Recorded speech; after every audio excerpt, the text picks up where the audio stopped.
Assalamualaikum teman aslam, jumpa lagi bersama saya Adim dan masih tetap membahas seputar gangguan asam lambung, GERD, anxiety, psikomatis. Oke teman-teman, gimana kabarnya? Semoga kabar kalian dengan keadaan yang semakin membaik terlepas dari lingkaran gangguan asam lambung, GERD, anxiety, psikomatis. Oke teman-teman, seperti biasa ya, di session kali ini saya mau menjawab lagi pertanyaan-pertanyaan teman-teman yang ada di kolom komentar.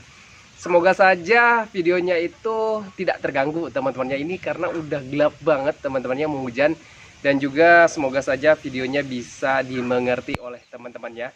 Seperti apa pertanyaan dan gimana pembahasannya, simak videonya sampai selesai.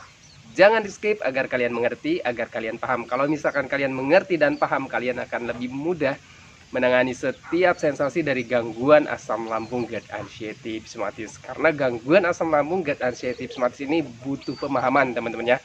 Butuh pengertian. Kalau misalkan kalian mengerti, kalian paham, insya Allah teman-teman ya, kalian akan lebih mudah menanganinya. Minimal kalian itu bisa ini ya teman-teman, bisa mengurangi rasa cemas kalian, rasa takut kalian dengan sensasi-sensasi yang sedang kalian rasakan saat ini. Dan buat teman-teman yang mau bertanya, kalau misalkan kalian itu baru bergabung, sensasi-sensasi asam lambung, GERD, anxiety, psikomatis, alangkah lebih baiknya kalian itu simak dulu video-video saya yang terdahulu teman-teman ya.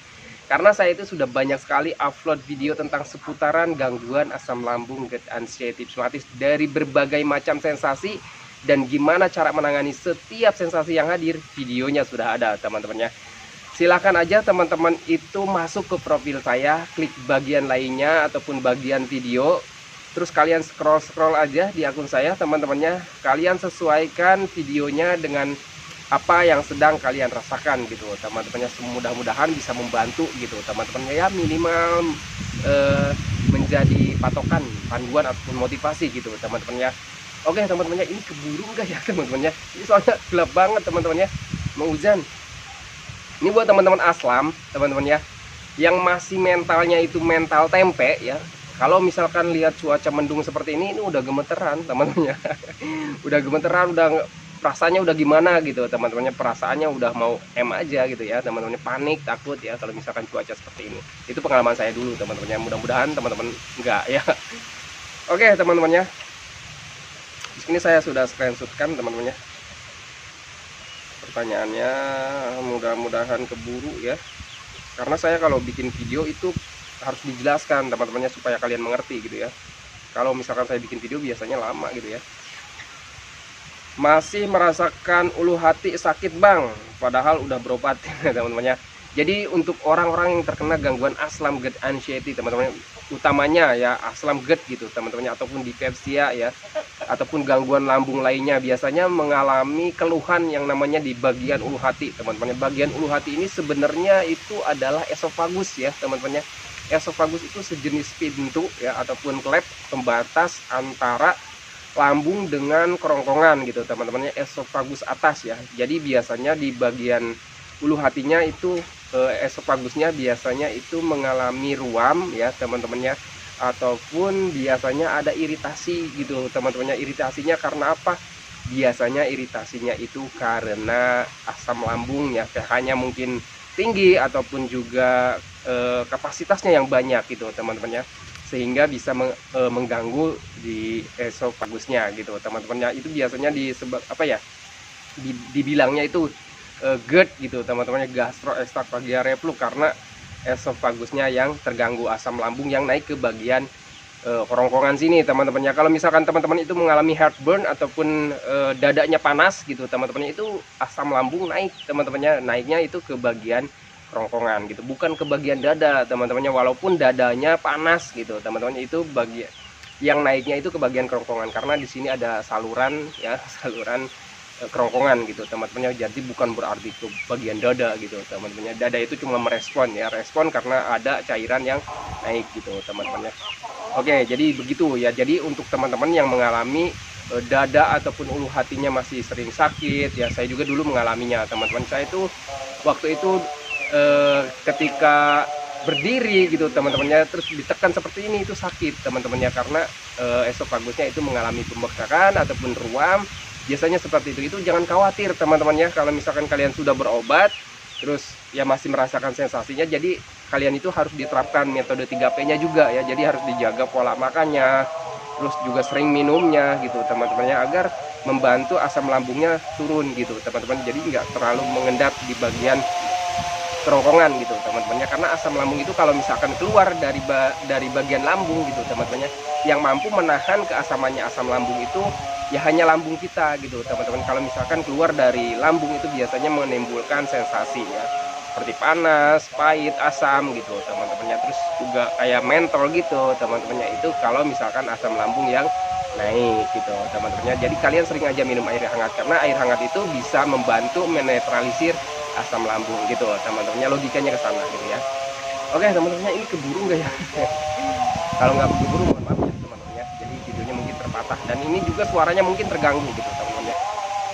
Itu ya teman-temannya untuk ulu hati. Jadi kalian itu harus konsisten menjaga pola makannya teman-temannya, menjaga pola makan, asupan makannya, hindari makanan-makanan yang bisa mengiritasi ataupun meningkatkan kembali asam lambung gitu teman-teman. Kalian harus dijaga pola makannya gitu ya. Terus juga konsisten dengan sering rutin jalan-jalan, minum air hangat gitu teman-temannya. Karena kalau misalkan esofagusnya itu ototnya kendor gitu teman-temannya, biasanya seperti itu teman-temannya. Jadi asam lambung itu naik karena esofagusnya terganggu, jadi nutupnya nggak rapat gitu teman-temannya. Nah itu yang bisa merapatkan kembali otot esofagus itu, mengencangkan kembali otot esofagus itu biasanya dengan kitanya rutin olahraga ringan gitu teman-temannya gitu ya. Terus dijaga pola makannya, jadi supaya asam lambungnya itu stabil. Kalau misalkan asam lambungnya stabil, itu juga nanti bagian ulu hatinya itu bisa membaik gitu teman-teman. Dan itu prosesnya jujur ya teman-temannya, jangan kalian itu jangan bang berapa lama kalian nikmati, bukan nikmati, jadi kalian jalani aja gitu teman-temannya. Kalian konsisten dengan metodenya, jangan selalu terus-terusan berharap-harap ini kok lama sembuh, itu lama sembuh. Itu bisa mengganggu juga ke pikiran kalian. Kalau misalkan kalian pikirannya terganggu, jadi stres, itu bisa mempengaruhi asam lambung, karena stres itu sangat mempengaruhi asam lambung juga gitu teman-temannya. Karena pikiran kita itu ataupun otak kita itu adalah pencernaan kedua gitu teman-temannya, ataupun apa namanya, pencernaan itu otak kedua juga gitu teman-temannya. Jadi pikiran adalah pencernaan kedua tubuh kita gitu teman-temannya. Jadi jangan kitanya stres gitu teman-teman. Kalau misalkan stres itu juga bisa mengganggu asam lambung gitu teman-temannya. Oke, pertanyaan kedua ya, Bang, kenapa kalau kena asap dada sakit? Ya teman-temannya, untuk pengalaman saya juga dulu gitu teman-temannya, waktu terkena gangguan asam lambung itu, ketika kita kan napasnya agak terganggu tuh teman-temannya, agak sesak gitu teman-teman. Padahal itu bukan sesak sih sebenarnya, cuman respon tubuh kita aja gitu teman-temannya. Ketika kita ada kecemasan, ketika kita ada asam lambung yang naik, terus juga ada panas dalamnya gitu teman-temannya, itu biasanya napas kita seperti terganggu. Apalagi kalau misalkan terkena asap, apalagi asapnya asap rokok gitu teman-temannya, itu hindari saja sebenarnya, harus dihindari asap-asap rokok gitu teman-teman. Saya juga dulu seperti itu teman-temannya.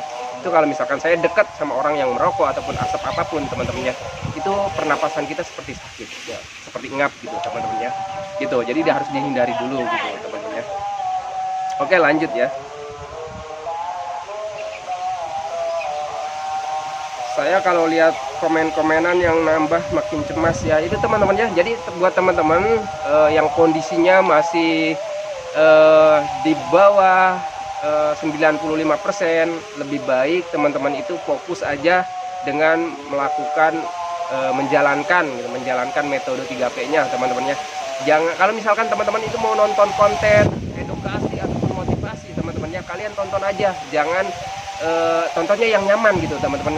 Video siapa yang nyaman, misalkan video saya nyaman nih buat teman-teman, itu arahannya sesuai dengan pikiran dan hati kalian, kalian tonton. Tapi komentar-komentarnya jangan lihat gitu, jangan dibaca gitu teman-temannya. Itu metode saya dulu. Saya juga dulu teman-temannya belajar tentang asam lambung GERD unsheathing somatis itu lihat dari dari konten-konten orang lain juga di YouTube gitu teman-temannya. Saya itu belajar, tapi saya nggak pernah lihat komentar-komentarnya. Karena apa? Karena kalau misalkan mental kita masih mental tempe, teman-temannya, mental kita itu masih down, itu kalau misalkan kita lihat komentar-komentar orang lain yang sensasinya ini itu teman-temannya, itu kita bisa terprovokasi gitu teman-temannya. Pikiran kita itu bisa terprovokasi, dan kalau misalkan pikiran kita terprovokasi, nanti ada kecemasan yang berlebihan. Jangan-jangan nih saya ngalamin lagi, ngalamin seperti ini nih, jangan-jangan kita ngalamin seperti itu namanya ke-trigger kitanya gitu teman-temannya. Jadi kalau misalkan teman-teman itu yang kondisinya di bawah 95% teman-temannya, kalau bisa hindari dulu komentar-komentar gitu teman-temannya, jangan baca-baca komentar gitu teman-temannya. Itu metode saya dulu teman-teman, saya cuek aja.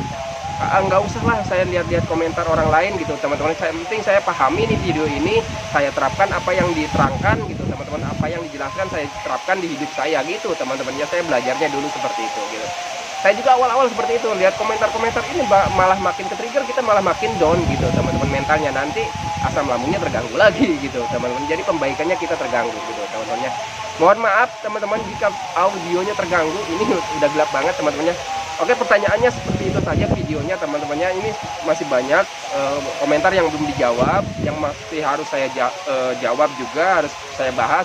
Tetapi ini karena waktunya dan cuacanya lagi nggak bagus teman-temannya, jadi videonya saya akhiri dulu. Mudah-mudahan video ini bisa dimengerti, bisa membantu kalian, rasa penasaran kalian, rasa takut kalian dengan sensasi yang sedang kalian rasakan. Semua itu sensasi rumahan teman-temannya, jangan terlalu dikhawatirkan, jangan terlalu ditakutkan. Itu bisa ditangani oleh kalian dengan sendirinya gitu teman-teman. Bahkan saya pribadi itu tanpa obat, tanpa herbal gitu teman-temannya.